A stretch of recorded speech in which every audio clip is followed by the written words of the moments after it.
కానీ నిజంగా నేను ఒక మూర్ఖుణ్ణి. అది కాదు బావా, అదేదో తెలియక చేసిందిలే. వదో, తన తరపున ఎవరూ సంజాయిషి తీసుకొని మాట్లాడాల్సిన అవసరం లేదు.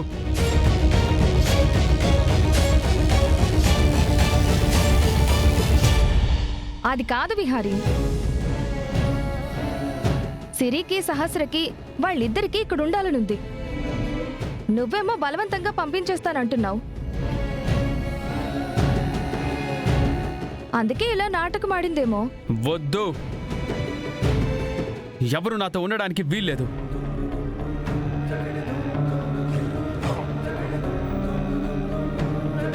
నేను ఇక్కడికి మా నాన్న జ్ఞాపకాన్ని నిలబెట్టుకుందామనే వచ్చాను.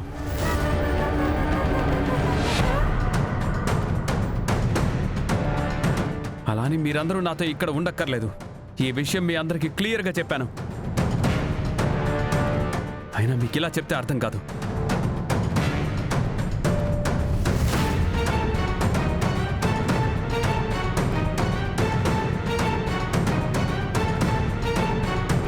విహారీ గడి కోపంతో ఏం చేస్తాడో ఏంటో.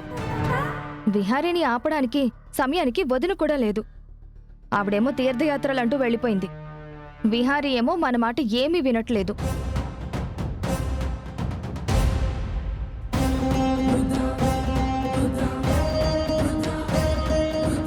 ఇదిగోండి మీ లగేజ్. ఇప్పుడే మీరందరూ ఇక్కడి నుంచి వెళ్ళిపోండి.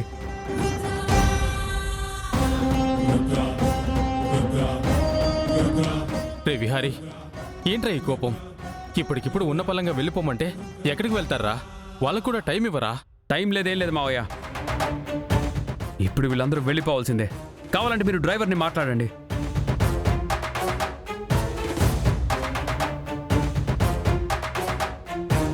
నాన్న, నన్ను క్షమించు నాన్న.